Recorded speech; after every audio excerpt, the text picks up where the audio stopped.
A young prophet's voice. People noticed something strange about Brian Carn as soon as he took the platform at a modest church.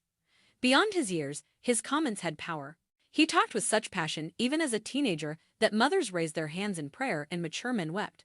Pastor Brian Carn was more than simply a young preacher by the time he was 25. Many people thought that God had sent him. Everywhere he went, people followed him with hope in their hearts as his sermons filled halls and his popularity swiftly spread throughout cities. However, the quiet anxiety surrounding him increased along with his celebrity. There was an inexplicable silence behind the brilliant lights and the cries of "Amen." On stage he grinned, but occasionally the weight of something unsaid was seen in his eyes. The young pastor's closest coworkers sensed that something was bothering him, something he wasn't ready to express publicly. Nobody dared to inquire, but everyone had their theories. They all seemed to be afraid of what might happen if he ever told the truth. Then one day, at the height of his increasing notoriety, Brian made the decision that it was time. The world would finally know what he had kept concealed in his heart as the years of stillness that had followed him came to an end. At the age of 25, Pastor Brian Carn finally spoke up, and it was a time of release rather than merely a confession. His strength, skill, and authority in the pulpit had been renowned for years. However, they failed to notice the young man behind the title, who was fighting doubt, weariness, and anxiety in silence.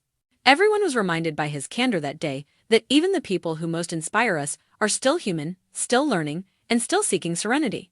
It took more bravery than any sermon he had ever given to stand in front of thousands of people and declare, "I'm not perfect, but I'm trying."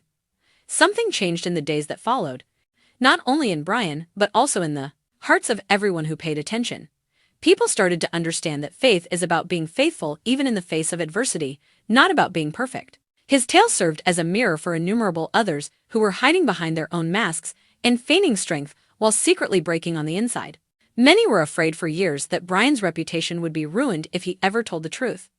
However, the reverse occurred. Instead of shattering him, his reality helped to rebuild him. It transformed him from a revered preacher into a person whom people could genuinely identify with. The world frequently teaches us that being strong entails concealing our suffering, but Brian's story teaches us otherwise. It demonstrates that being honest, admitting when you're exhausted, seeking assistance, and demonstrating to the world that faith is about perseverance rather than perfection is the source of strength. His transparency allowed others to breathe, stop acting, and start over. He gained even more strength from his frailty. Seeing someone rediscover who they are has a really emotional quality. Brian didn't go back to chasing fame or appeasing crowds after his revelation. He started preaching from a place of straightforward, unvarnished, and authentic truth. People come to heal with a talented young pastor instead of just listening to him talk. The church became a haven of compassion and integrity. Those who stayed saw something uncommon, a man moving through his suffering rather than avoiding it. His teachings had new significance because they originated from a damaged and repaired heart, not because they were flawless. After that, there was a subtle wisdom that only hardship could impart in every word he said. No one is too significant to be lost, and no one is too shattered to be found, he emphasized. His experience served as evidence that God occasionally uses our wounds rather than our abilities to uplift others. Because scars reflect where we've healed as well as where we've been injured. What everyone had once feared, that his silence would lead to his demise, turned out to be what kept him alive. For others who were lost in the dark, his truth became a beacon. It's odd how the times we are most afraid of end up being the ones that set us free. Brian discovered purpose when he at last confronted his suffering. He was at peace once he quit concealing. His narrative ultimately speaks to everyone who has ever been scared to speak up, not just a young preacher.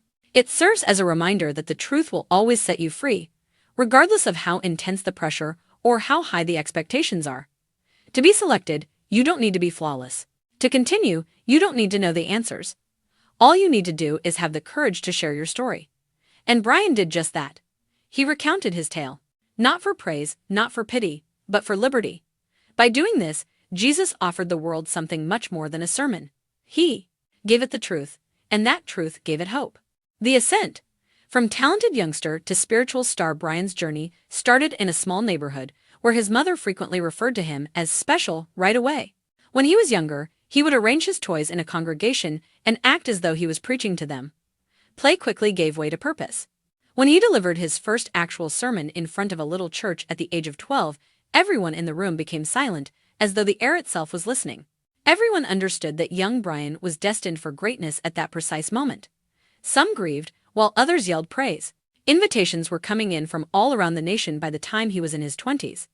Christian TV networks wanted to showcase him, and large churches wanted him to speak. His emotionally charged, clear, and powerful voice gave people hope that faith could still move mountains.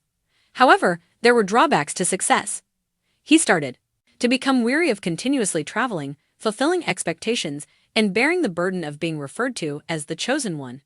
Few people really knew him, yet he was admired everywhere he went. On the outside, fame appeared sacred, but on the inside, Brian started to feel as like he was losing the simple tranquility he had as that young child lecturing his toys. The air grew increasingly lonely as he ascended. The hidden struggle no one saw, the pressure.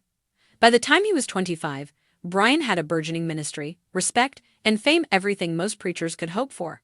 On Monday nights, however, he experienced something different from what the world witnessed on Sunday mornings. He felt uneasy under the spotlight that had once made him feel alive. Every sermon had to be flawless, every word pronounced with care, and every error scrutinized by thousands of people on the internet. Those who referred to him as anointed also anticipated that he would never be human. He was battling internal conflicts that no one could see, such as his subtle sense that he was losing touch with his own religion, his dread of failing, and the weight of trying to please everyone. On several evenings, he was unable to fall asleep due to the crowd's loudness, which became a haunting echo. He would often find nothing but quiet when he prayed for peace. Whispers about pride, change, and money started to circulate. He continued to smile for the audience, but he knew that something was breaking within of him. It was tiredness, not wrongdoing or scandal. The sort that appears when your soul is weary but you have no one to share it with. The moment everything was on the verge of collapsing, silently, the breaking point was reached. A dispute within the ministry escalated into rumors, which soon began to circulate on the internet. People accused him of losing focus and questioned his leadership. Every error turned into a headline, and supporters turned into detractors. The world seemed to have suddenly turned against him. The weight became intolerable for a young guy who had always maintained his composure under duress. He became less visible to the public, temporarily ceased preaching, and stopped using social media. He declined to defend himself despite his friends' pleas. "There are times when listening to God is preferable to responding to people," he said. He spent long evenings by himself in his apartment, praying, sobbing, and pleading with God to reveal his true self beneath all the chaos. Something significant started to shift during that quiet. Brian became aware that although his ministry had expanded, his soul had contracted. He had lost more than he had gained from the fame he had once cherished. He at last realized that he had to recover before he could preach once more. The moment of truth at 25. The confession. Brian Carn went back to the pulpit after being silent for several months. Everyone in the crowded congregation anticipated drama or explanations. However, they discovered something much more profound. His voice wavered as he stood there. "I've been preaching faith, but I forgot how to live it," he declared. "I've been encouraging others to put their trust in God, but I was afraid to do the same." The entire room became motionless. He talked of loneliness, burnout, and the stress of trying to be flawless. He said that he had been reluctant to display weakness for fear that people would lose faith in him if they realized he was a human. "But I'm done being afraid today," he said. Many people in the audience started crying as tears streamed down his face. It was a moment of freedom rather than failure. Everyone who was listening was moved by his candor. It was no longer about a young preacher who got lost. Rather, it was about all of them, about every believer who has ever struggled silently on the inside while hiding behind a veneer of strength. The redemption, transforming suffering into meaning. In the months that followed, Brian gradually rebuilt himself as a guy rediscovering his religion rather than as a well-known preacher. His messages got more intimate and his teachings more sincere. He began talking about actual difficulties, such as dread, anxiety, and self-doubt, and how faith helps you get through difficult times rather than making them go away. Disappointed that he wasn't the perfect person they had envisioned, some people quit his ministry. However, those who stayed also started to alter. The church evolved from a venue for performance to one of truth.